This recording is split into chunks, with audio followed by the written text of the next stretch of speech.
अस्सलाम वालेकुम, welcome to my YouTube channel video update tech. तो कैसे हैं आप सब। आज हम CS403 सीरीज़ का लेक्चर नंबर 6 स्टार्ट करने लगे हैं। बिना टाइम इसके अगर आप मेरे चैनल पर न्यू हैं तो इसका सब्सक्राइब लाजमी कीजिएगा, बेल आइकन बटन क्लिक कर ताकि आपको न्यू अपडेट मिलती रहे। इस लेक्चर में हमने बेसिकली बात करनी है डिटेल ऑफ DFD क्या होता है, डायग्राम्स डेटाबेस डिज़ाइन क्या होता है, और डाटा मॉडल्स क्या हमारे पास होता है, टाइप्स ऑफ डाटा मॉडल्स हमारे पास क्या होते हैं, टाइप्स ऑफ डेटाबेस डिज़ाइन हमारे पास क्या होती है। सबसे पहले हम बात कर लेते हैं detail of data flow diagram. Detail of data flow diagram basically मैं आपको लेक्चर नंबर 3 में इसको ब्रीफली समझा के आया हूँ। अगर आप इसको लेक्चर को यहाँ पे स्किप करके lecture number 3 data flow diagram देकर आएंगे तो शायद आपको ये लेक्चर ज़्यादा अच्छे से समझ आ जाए। तो चलिए मैं आपको यहाँ पे भी थोड़ा सा बता देता हूँ। This type of data flow diagrams used when have further explained to the functionality process showed briefly in level 0 diagram। तो वही बात मैंने आपको बता रहा हूँ कि पिछले जो लेक्चर नंबर 3 उसमें मैं आपको ये ब्रीफली समझा के आया हूँ डाटा फ्लो डायग्राम बेसिकली होता क्या है, तो वो आपने लाजमी लेकर आना है। उसके बाद हम बात कर लेते हैं डाटा डिक्शनरी। डाटा डिक्शनरी हमारे पास क्या होता है, साथ इसकी मैं उर्दू कर देता हूँ। कुछ ऐसे बच्चे होते हैं जो उर्दू मीडियम से आए हुए होते हैं, उनको डायरेक्ट समझ नहीं आती, तो साथ इसकी मैं उर्दू भी कर देता हूँ। A database that containing data about all the database in the database system. Data dictionary store all the various schema and file specification and their location.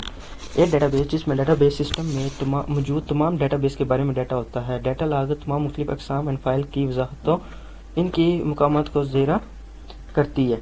मतलब वही बात कि डाटा डिक्शनरी मेन होता क्या है। मैं आपको एग्जांपल देता हूँ।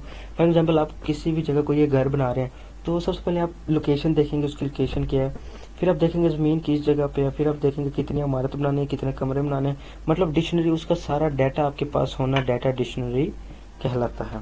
उसके बाद हम बात कर लेते हैं टाइप्स ऑफ डाटा डिक्शनरी। इसमें हमारे पास सबसे पहले आ जाता है इंटीग्रेटेड। इंटीग्रेटेड में हमारे पास होता है there is a basically two types of data dictionary which are available for use by a DBMS with respect to existence। मतलब कि इंटीग्रेटेड मतलब ये दो टाइप्स का होता है और ये यूज़ करती है DBMS डेटाबेस मैनेजमेंट सिस्टम, इसमें यूज़ किया जाता है, वो इसको हैंडल करता है। अब जो है the database management system needs to talk with the 3 level architecture. 3 level architecture है, ये भी लेक्चर नंबर 3 में आई थिंक आपको बता कर आया हूँ कि 3 लेवल आर्किटेक्चर हमारे पास क्या होता है। तो लेक्चर आपने वो लाजमी लेकर आना है, उसमें आपको पता लग जाएगा 3 लेवल आर्किटेक्चर होता क्या है। चलिए मैं आपको थोड़ा सा इस लेक्चर में बता देता हूँ। आर्किटेक्चर किसी भी चीज़ का बनाना, बनावट को हम कहते हैं। फॉर एग्जांपल अगर आप कोई घर वगैरह बना रहे हैं तो पहले आप उसका नक्शा वगैरह बनवाएंगे, फिर उसको एक्सप्लेन करेंगे, फिर मिस्त्री लगवाएंगे। ये आर्किटेक्चर किसी भी चीज़ को बनाने को हम कह सकते हैं। उसके बाद हम बात कर लेते हैं फ्री स्टैंडिंग। फ्री स्टैंडिंग हमारे पास क्या होता है, ये हमारे पास होता है second type of data dictionary is free standing data dictionary create by case tool and then attach to the database management system. मतलब कि सेकंड टाइप ऑफ डाटा, मतलब आपको अभी यहाँ पे मैं बता के 3 लेवल आर्किटेक्चर, इसमें जो सेकंड टाइप होती है ना डाटा की, वो इसके अंदर यूज़ की जाती है। मतलब बनाने के लिए किसी भी चीज़ को, मतलब create by any case tool, कोई भी ऐसा टूल को हम बनाने के लिए फ्री स्टैंडिंग का इस्तेमाल करते हैं, जो कि second type of data dictionary में होता है। उसके बाद हम बात करते हैं cross reference matrix. Cross reference matrix ये हमारे पास होते हैं कि किसी भी टूल को जब हम तलाश करते हैं या उसको बनाते हैं, इसकी हेल्प से हम उसको यूज़ करते हैं। मैं आपको इसकी this is a tool available in a data dictionary and helps us to finding entries of the database and their association. And ये मतलब इसका बता रहे हैं किसी भी डाटा की उसको हेल्प करने के लिए यूज़ किया जाता है।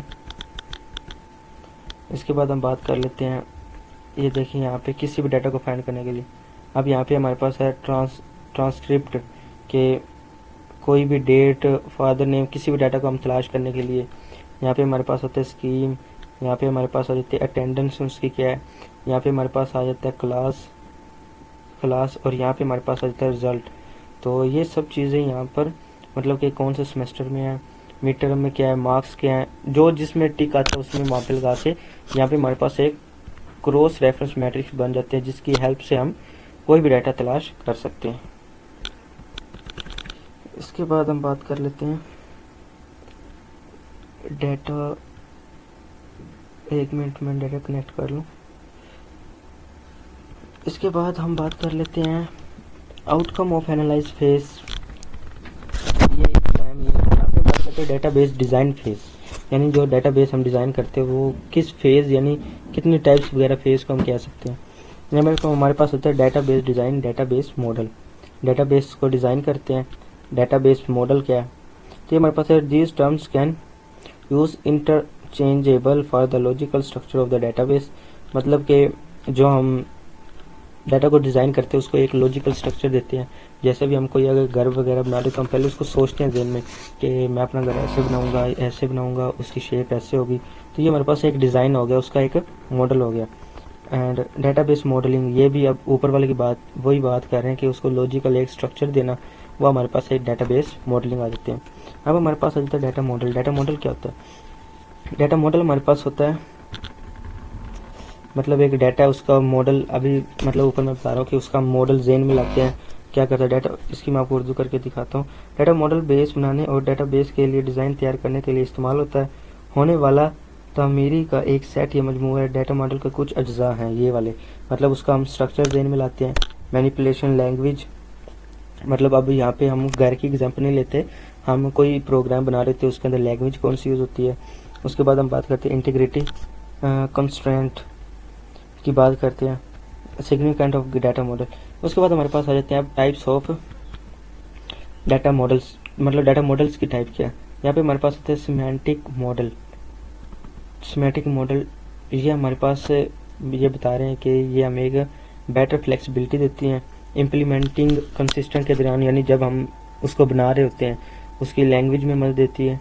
Has a result perform use proper data structure हमें प्रोवाइड करती है, रूल्स देती है हमें। एंड ईआर डाटा मॉडल, इसकी भी आगे फर्दर 2 एग्जांपल्स आ जाती हैं। ईआर डाटा मॉडल में इस्तेमाल किया जाता है, ऑब्जेक्ट ओरिएंटेड डाटा मॉडल में and record based model data में इस्तेमाल किया जाता है। उसके बाद अब हम बात करते हैं कि सेकंड टाइप, अगर हमारे पास ये चीज़ें यूज़ नहीं हो रही तो हम फर्दर 3 इसकी टाइप्स को भी इस्तेमाल करके अपना डाटा इस्तेमाल कर सकते हैं। यहाँ पे हमारे पास थियरेटिकल डाटा मॉडल आ जाता है, नेटवर्क डाटा मॉडल आ जाता है और रिलेशन डाटा मॉडल आ जाता है। अब हमारे पास आ जाती है types of data base design. Data base जो डिज़ाइन करते हैं उसकी टाइप्स क्या हैं। सबसे पहले हमारे पास होते हैं कॉन्सेप्चुअल। कॉन्सेप्चुअल आपको पता है कि किसी भी चीज़ के कॉन्सेप्ट को हम कॉन्सेप्चुअल कह देते हैं। फॉर एग्जांपल के अब आप कोई घर वगैरह बना रहे होते हैं तो आप उसका क्या कर रहे हैं, कॉन्सेप्ट ला रहे हैं अपने जहन में कि क्या उसको कैसा बनाना है। फिर हमारे पास होता है लॉजिकल, मतलब उसको सोच रहे हैं इसका मॉडल मैंने ये रखना है, यहाँ पे रूम आएगा, यहाँ पे ये आएगा, यहाँ पे ये आएगा। अगर मैं इसकी एग्जांपल प्रोग्राम में लूँ तो आप यूट्यूब बना रहे हैं तो आप यूट्यूब में कह रहे हैं इसका होम पेज यहाँ पे आएगा, इस पर अपलोड वीडियो यहाँ से होंगी। उसके बाद हम बात करते हैं फिजिकल में होता है कि हम जब उसको बना लेते हैं प्रॉपर फिजिकल देखते हैं अपने हाथों से, मतलब कि घर बन गया उसको फिर सामने से देख लेते हैं, फिजिकल हाथ लगा के देख लेते हैं, उसमें ईंट वगैरह रख सकते हैं। या प्रोग्राम देख रहे होते हैं, प्रोग्राम की एग्जांपल लें तो प्रोग्राम देख लेते हैं, उसकी वेबसाइट कैसी बनी है, नेम क्या है, तो ये चीज़ें इसमें आ जाती हैं। आई थिंक हमारा यहाँ पे लेक्चर एंड होता है। तो अगर किसी को कोई प्रॉब्लम आई हो तो वो नीचे मेरा व्हाट्सअप चैनल है उसको ज्वाइन करें और नंबर भी मैंने साथ दिया हो, तो रब्ता लाजमी करें। अगर कोई इशू आए तो वरना कमेंट लाजमी कीजिएगा।